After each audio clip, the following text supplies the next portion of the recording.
사랑하는 성도 여러분, 오늘 하루도 주님의 은혜 안에서 평안하셨습니까? 복잡하고 소란스러운 세상 속에서 잠시 모든 것을 내려놓고 우리 영혼의 참된 양식인 하나님의 말씀에 귀 기울이는 이 시간이 되기를 소망합니다. 오늘 말씀을 듣기 전에 잠시 시간을 내어 구독과 좋아요를 눌러주시면 감사하겠습니다. 여러분의 작은 손길 하나하나가 이 은혜의 메시지가 더 많은 영혼에게 닿는 귀한 통로가 될 것입니다. 주님의 이름으로 여러분을 축복합니다. 오늘날 많은 사람들이 예언과 시간표, 그리고 휴거에 대한 이론에 깊이 빠져 있습니다. 그러나 안타깝게도 우리가 의지해야 할 유일하고 신뢰할 수 있는 근원인 하나님의 말씀으로 돌아가는 이들은 많지 않습니다. 우리는 세상 문화의 소음과 스스로를 전문가라 칭하는 이들의 추측, 그리고 대중매체가 쏟아내는 두려움 섞인 목소리가 우리의 마지막 때에 대한 관점을 형성하도록 내버려 두었습니다. 하지만 성경은 결코 인간의 상상력이나 세상의 혼란스러운 렌즈를 통해 해석되어서는 안 되는 책입니다. 성경은 명료하게, 주의 깊게, 그리고 경외하는 마음으로 읽혀야만 합니다. 오늘날 교회 안에는 표적과 꿈, 그리고 뉴스 헤드라인에 대한 집착이 점점 커지고 있습니다. 사람들은 인터넷에 떠도는 예언가들의 자극적인 영상에 열광하고 복잡한 도표를 만들어가며 마치 세상의 뉴스와 경제 지표 속에 하나님의 비밀 코드가 숨겨져 있기라도 한 것처럼 말입니다. 하지만 이것은 하나님께서 이미 계시하신 진리보다 자신이 생각하고 예측하는 것을 중심으로 교리를 쌓아 올리는 위험한 행위입니다. 사실 이것은 새로운 일이 아닙니다. 과거 이스라엘 백성도 똑같은 실수를 저질렀습니다. 그들은 로마의 압제에서 자신들을 해방시키고 이 땅에 눈에 보이는 강력한 왕국을 세울 정치적인 메시아를 기대했습니다. 그러나 정작 그들의 왕이 어린 나귀를 타고 겸손하게 입성했을 때 그들은 그를 배척했습니다. 왜 그랬을까요? 그들의 기대와 바람이 성경의 약속보다 더 큰 소리를 냈기 때문입니다. 그리고 오늘날 바로 그 동일한 위험이 우리를 위협하고 있습니다. 문제는 사람들이 휴거를 기다린다는 것 자체가 아닙니다. 문제는 그들이 올바르지 않은 방식으로 그것을 기다리고 있다는 점입니다. 그들은 우리를 죄에서 깨우는 회개의 촉구보다는 안락함을 원하고 고난을 이겨내는 인내보다는 세상으로부터의 탈출을 원합니다. 그들은 삶의 거룩한 변화보다는 그저 미래의 시간표를 손에 쥐고 싶어 합니다. 그 결과 어떤 일이 벌어지고 있습니까? 우리는 성경의 진리를 인간적인 추측으로 대체해버렸습니다.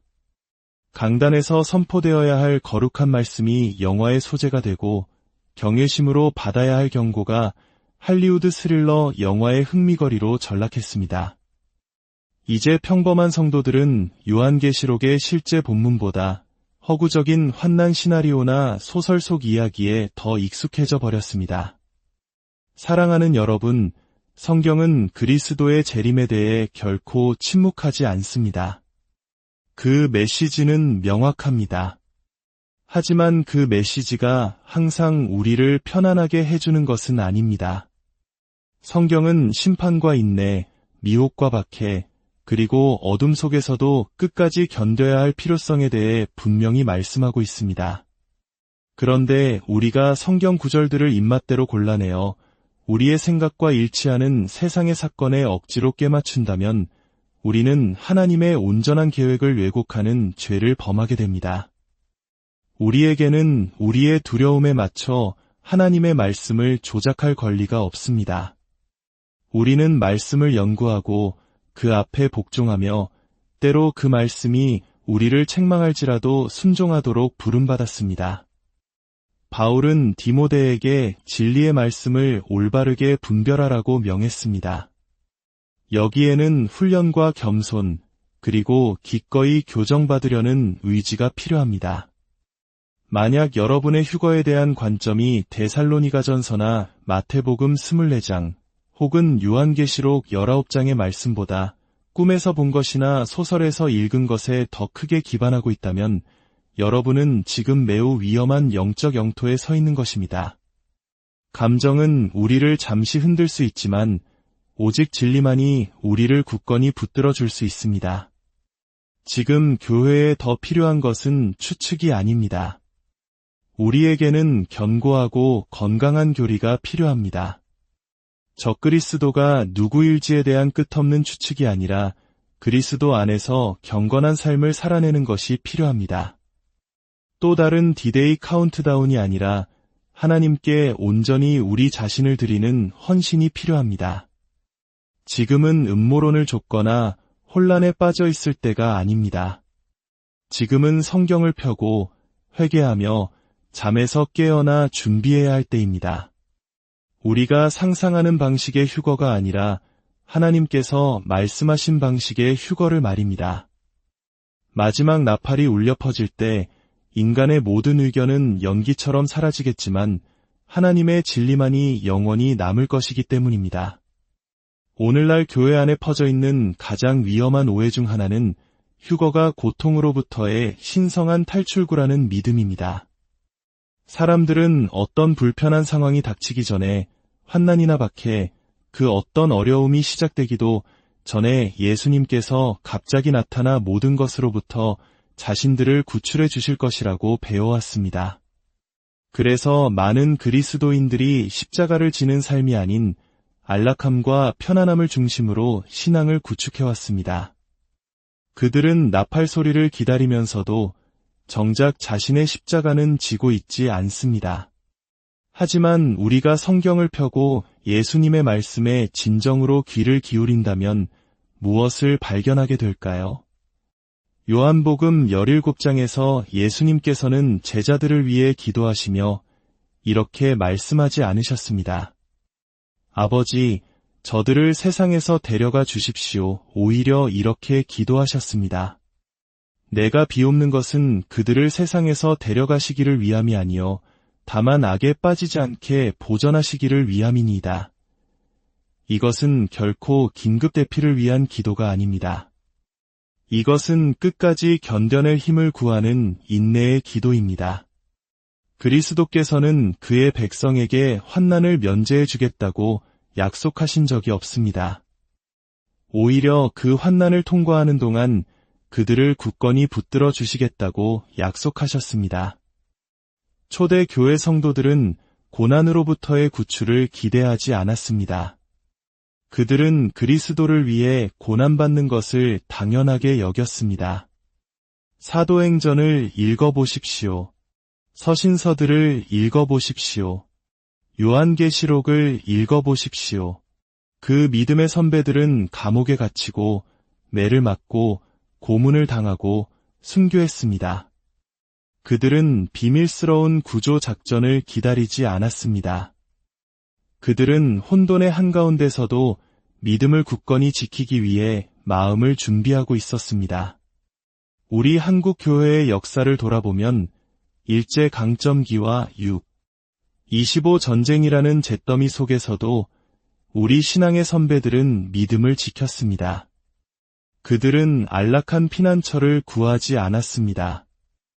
오히려 그들은 고난의 현장 속에서 교회를 세우고 복음을 지켜냈습니다. 그것이 바로 성경이 말하는 참된 믿음의 모습입니다. 그러나 어느샌가 현대 교회는 그 정신을 잃어버렸습니다. 우리는 영적인 강인함을 현실, 도피적인 생각으로 대체해버렸습니다. 믿음의 자리에 환상을 가져다 놓았습니다. 이런 생각은 막상 시련의 불길이 닥쳤을 때, 그리고 자신이 그 불길 속에서 건져지지 않았을 때 사람들을 엄청난 절망에 빠뜨릴 수 있습니다. 바울이 데살로니가전서 4장에서 휴거에 대해 기록했을 때 그것은 숨기 위한 메시지가 아니라 소망의 메시지였습니다. 그는 우리가 공중에서 주를 영접하기 위해 이끌려 올라갈 것이라고 말했습니다. 그렇습니다. 하지만 그는 그 순간이 모든 시련 이전에 올 것이라고는 결코 말하지 않았습니다. 오히려 신약 성경 전체에 걸쳐 성도들은 환난을 예상하고 어려움을 견디며 의를 위해 고난받으라는 말씀을 듣습니다. 그렇다면 우리는 도대체 어디서 교회가 그러한 고난을 전혀 겪지 않을 것이라는 생각을 갖게 된 것일까요? 분명 사도들로부터 온 것은 아닙니다. 분명 예수님으로부터 온 것도 아닙니다. 오늘날 세상에서 가장 신실한 그리스도인들 중 일부는 중국에서, 북한에서, 아프리카와 중동의 여러 지역에서 끔찍한 고통을 겪고 있습니다. 그들이 하나님께 사랑을 덜 받아서일까요? 그들이 하나님의 계획 밖에 있는 것일까요?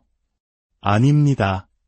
그들은 바로 우리가 속해 있다고 고백하는 고난받는 그리스도의 몸의 일부입니다. 그런데도 서구의 많은 성도들은 자신들은 결코 그 길을 걷지 않아도 될 것이라고 믿고 있습니다. 그런 생각은 비성경적일 뿐만 아니라 교만한 것입니다. 그것은 우리가 우리보다 앞서간 성도들보다 더 안락함을 누릴 자격이 있다고 가정하는 것입니다. 휴거는 정확히 하나님께서 의도하신 때와 방식으로 일어날 것입니다. 하지만 그것은 결코 게으름을 위한 면허증이나 시련을 피하기 위한 변명으로 주어지지 않았습니다. 만약 여러분의 마지막 때에 대한 준비가 헌신이 아닌 안락함에 기초하고 있다면 여러분은 주님의 사명을 오해한 것입니다. 지금은 빠져나갈 길을 찾을 때가 아닙니다. 지금은 연단받고 신실하며 세상이 무너져 내릴 때에도 굳건히 서 있는 자로 발견되어야 할 때입니다. 하나님께서는 전투에서 도망치는 교회를 준비하고 계신 것이 아닙니다. 그분은 그 전투를 뚫고 빛을 발할 교회를 준비하고 계십니다. 많은 신자들이 잊었거나 어쩌면 의도적으로 무시해온 엄중한 진실이 있습니다. 하나님의 심판은 세상에서부터 시작되지 않습니다. 그것은 교회에서부터 시작됩니다. 이것은 제 의견이 아닙니다. 하나님의 말씀입니다. 베드로전서 4장 17절은 분명히 말합니다. 하나님의 집에서 심판을 시작할 때가 되었나니 솔직히 말해서 오늘날 대부분의 그리스도인들은 자신의 마음과 가정, 그리고 교회 안에서 일어나는 일보다 세상 밖에서 일어나는 일에 훨씬 더 많은 관심을 기울이고 있습니다. 사람들은 전쟁과 지진, 전염병, 정치적 혼란을 마지막 때의 징조로 주시합니다. 물론 그러한 것들이 성경 예언에서 중요한 위치를 차지하는 것은 사실입니다. 하지만 그것들은 하늘의 최우선 순위가 아닙니다. 하나님께서는 뉴스 헤드라인을 보고 계시지 않습니다. 그분은 자신의 집, 즉 교회를 보고 계십니다. 죄에 대해 침묵해버린 강단을 살피고 계십니다. 오락거리로 변질된 예배를 지켜보고 계십니다. 건물은 가득 찼지만 마음은 텅 비어버린 회중을 보고 계십니다. 그리고 그분은 반역하는 세상에 심판을 쏟아붓기 전에 먼저 타협한 교회를 정결하게 하실 것입니다. 이것은 가볍게 여길 문제가 아닙니다. 하나님은 거룩하십니다. 그분은 단지 그분에 대해 노래만 하는 교회를 위해 다시 오시지 않습니다. 그분은 그분께 순종하는 교회를 위해 다시 오십니다. 그래서 그분은 자비하심으로 흔들림을 허락하십니다. 교정을 허락하십니다. 거짓 교사들을 드러내시고 우상들을 제거하시며 죽은 가지들을 불태우십니다. 이유 없는 분노 때문이 아니라 그분께 속한 것을 연단하시기 위함입니다. 이것이 바로 당신의 자녀라 부르는 이들을 징계하시는 거룩한 아버지의 사랑입니다. 그리고 오해하지 마십시오. 이 정화 작업은 이미 일어나고 있습니다. 주위를 둘러보십시오. 한때 칭송받던 사역들이 이제 그 이면에 숨겨진 부패를 드러내고 있습니다. 한때 스포트라이트를 받던 지도자들이 무너지고 있습니다. 세상이 그들을 미워해서가 아니라 하나님께서 그 가림막을 걷어내고 계시기 때문입니다. 왜냐하면 그분은 자신의 영광을 거짓과 나누지 않으실 것이기 때문입니다. 그분은 늑대들이 목자의 옷을 입도록 내버려 두지 않으실 것입니다. 이것이 바로 심판의 시작입니다. 파괴가 아니라 정화입니다. 많은 그리스도인들이 저지르는 실수는 심판이 항상 부정적이고 파괴적이라고 믿는 것입니다. 하지만 하나님께서 그의 백성에게서부터 시작하실 때 그 심판은 종종 파멸적인 것이 아니라 액과 수술과 같습니다. 감염이 퍼지기 전에 조심스럽고 고통스럽게 잘라내는 과정입니다. 그분은 가짜를 드러내심으로써 진짜가 강해질 수 있도록 하십니다. 공황 상태에 빠뜨리기 위함이 아니라 준비시키기 위해 우리를 깨우고 계신 것입니다. 교회는 책임으로부터 면제되지 않습니다. 우리가 찬양하고 봉사하고 예배당 의자에 앉아 있다는 사실만으로 그리스도의 재림에 자동으로 준비된 것은 아닙니다. 하나님은 아무도 보지 않을 때 우리가 어떻게 사는지를 지켜보고 계십니다. 우리가 진리를 어떻게 대하는지, 우리가 회개하며 걷는지, 아니면 그저 종교적인 행위만 반복하는지를 지켜보고 계십니다. 그러니 하늘의 징조를 가리키기 전에 우리는 우리 마음의 상태를 살펴봐야 합니다. 나팔이 울리기 전에 하나님께서는 먼저 집안 청소를 하고 계십니다. 그리고 심판이 우리에게서부터 시작된다면 우리의 최우선 과제는 세상의 종말을 예측하는 것이 아니라 우리 자신의 영혼을 살피는 것입니다. 사람들이 휴거에 대해 저지르는 가장 위험한 가정 중 하나는 그것이 멀리서 오는 것을 미리 발견할 수 있을 것이라는 생각입니다. 마치 추적 가능한 징조들의 순서를 따르고 도표에 맞춰 줄을 세운 다음 자신이 편한 시간에 맞춰 준비할 수 있을 것처럼 말입니다. 하지만 진실은 휴거가 우리의 시간표에 맞춰져 있지 않다는 것입니다. 그것은 일주일 전에 예고되는 텔레비전 이벤트가 아닙니다. 그것은 갑작스러운 신의 개입이며 하나님의 시간표가 아닌 자신의 시간표에 맞추기를 기대하며 너무 바빴던 많은 사람들을 불시에 덮칠 것입니다. 예수님께서는 그날과 그때는 아무도 모르나니 하늘의 천사들도 아들도 모르고 오직 아버지만 아시느니라고 말씀하시며 이 점을 고통스러울 만큼 분명히 하셨습니다. 그분은 우리가 충분히 열심히 공부하거나 어떤 예언의 암호를 풀면 알아낼 수 있을 것이라고 말씀하지 않으셨습니다. 이스라엘이나 운 혹은 월스트리트를 주시하면 그 시점을 정확히 알 수 있다고도 말씀하지 않으셨습니다. 그분은 너희는 모른다고 하셨습니다. 그런데도 오늘날 사람들은 마치 달력을 뒷주머니에 넣고 다니는 것처럼 행동합니다. 그들은 블러드문 현상이나 시장 붕괴, 세계적인 뉴스 헤드라인에 집착합니다. 그러나 가장 중요한 것, 즉 거룩한 삶을 소홀히 했습니다. 휴거는 영리한 예측에 관한 것이 아닙니다. 그것은 신실한 준비에 관한 것입니다. 그것은 마치 퍼즐처럼 우리가 풀어야 할 미스터리가 아닙니다. 그것은 하나님께서 우리가 매일 순종하며 삶으로써 준비되기를 원하시는 순간입니다.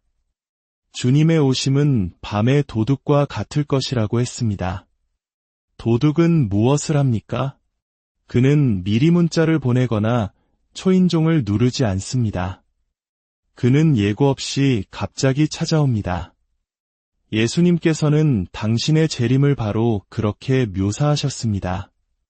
그 이미지는 우리를 겁주기 위한 것이 아니라 우리를 깨우기 위한 것이었습니다. 휴거가 예측 가능한 일정에 따라 일어날 것이라고 믿는 것의 위험은 그것이 영적인 미루기를 낳는다는 것입니다. 그것은 사람들에게 통제력에 대한 거짓된 감각을 줍니다. 아직 시간은 있어. 적그리스도는 아직 나타나지 않았어. 제3성전도 지어지지 않았잖아. 적어도 몇 년은 더 남았을 거야. 이런 생각은 영적인 덫입니다. 당신이 당신의 체크리스트가 채워지기를 지켜보는 동안 당신의 마음은 차갑게 식어갈 수 있습니다. 당신이 예언의 시간표에 집중하는 동안 당신의 등잔에 기름이 떨어져 가고 있을 수 있습니다. 예수님께서는 우리에게 항상 준비되어 있으라고 말씀하셨습니다. 예언 컨퍼런스 기간에만 준비하는 것이 아닙니다.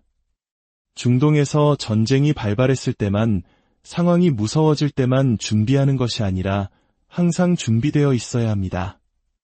그것은 매일 순결하게 걷고 사랑 안에서 걷고 진리 안에서 걷는 것을 의미합니다. 우리가 그분이 더디 오신다고 생각하는 순간 종종 그 순간에 그분은 오십니다. 그리고 그 즉시 모든 위선은 끝납니다. 회개 없는 교회 생활은 끝납니다. 미지근한 신앙생활은 끝납니다. 오직 준비된 자들만이 들림 받을 것입니다. 다른 모든 사람들은 남겨질 것입니다.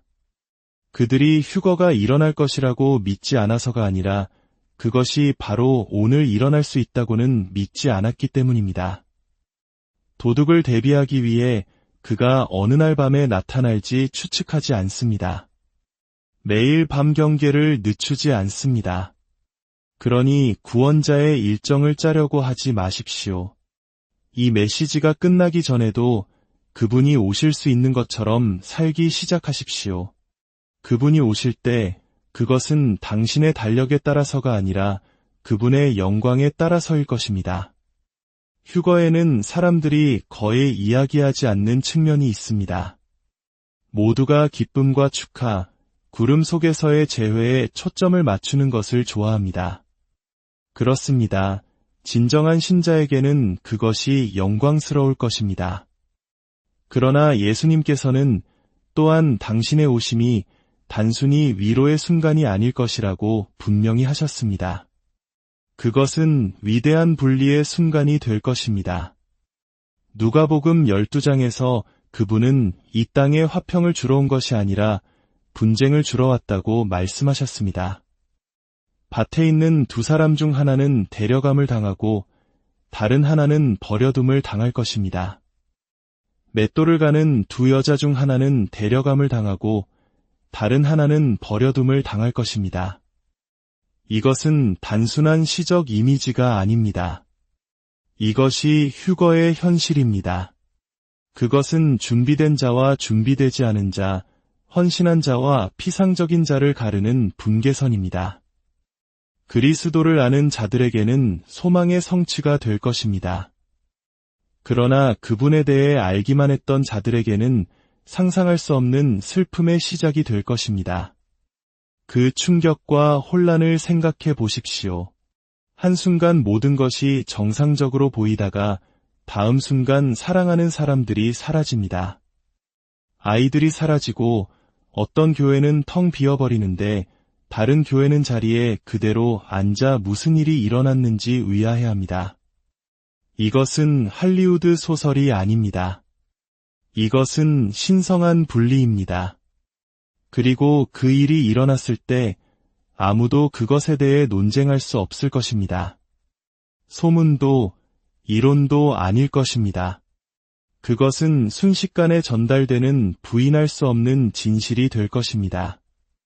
두려운 부분은 사람들이 휴거가 올 것이라는 사실을 몰랐다는 것이 아니라 자신들이 제외될 것이라고는 예상하지 못했다는 점입니다. 교회들은 단지 출석한다는 이유만으로, 봉사한다는 이유만으로, 하나님의 것들 주위에서 자랐다는 이유만으로 자신들이 포함될 것이라고 가정하는 사람들로 가득 차 있습니다. 그러나 휴거는 당신의 종교적 이력에 관한 것이 아닙니다.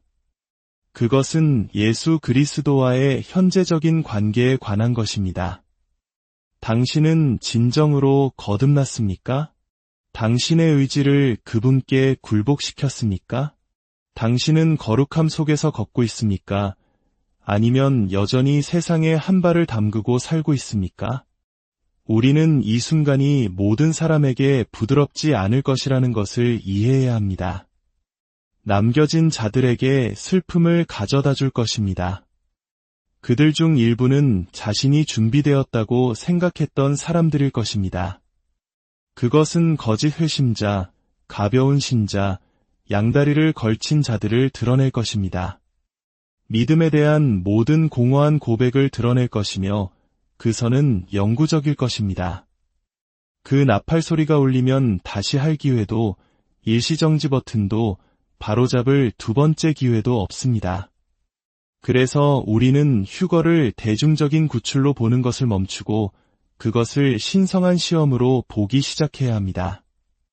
하나님은 입술의 고백에 감동받지 않으십니다. 그분은 당신의 출석 기록을 보지 않으십니다. 그분은 당신의 마음을 보고 계십니다. 이것은 누가 가장 크게 찬양했는지 혹은 온라인에 가장 많은 성경 구절을 올렸는지에 관한 것이 아닙니다. 이것은 누가 그분의 재림을 갈망하는 마음으로 살았는지, 누가 회개하며 걸었는지, 밤이 길어질 때에도 등불을 밝히고 있었는지에 관한 것입니다. 그런 사람이 데려감을 당할 것입니다. 다른 모든 사람들은 남겨질 것입니다. 하나님이 그들을 사랑하지 않아서가 아니라 그들이 그분보다 다른 모든 것을 선택했기 때문입니다. 휴거는 그리스도의 영광뿐만 아니라 우리에 대한 진실을 드러낼 것입니다.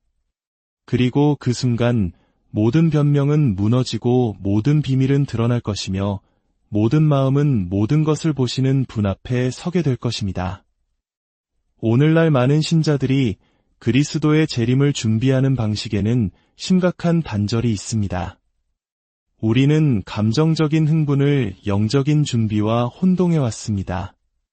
우리는 휴거에 대해 외치고 노래하며 영상을 공유하고 예측을 합니다. 하지만 솔직히 말해서 많은 마음들이 실제로는 준비되어 있지 않습니다.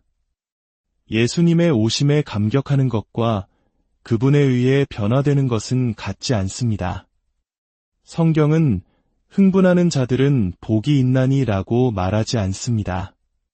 주인이 돌아올 때 그렇게 하고 있는 것을 볼 그 종은 복이 있도다 라고 말합니다. 사람들은 탈출이라는 아이디어를 좋아합니다. 혼돈으로부터 들어 올려져 구원받는다는 생각을 사랑합니다. 그러나 예수님께서는 예언의 스릴에 삶의 기초를 두라고 말씀하신 적이 없습니다. 그분은 우리에게 인내하며 살라고 말씀하셨습니다.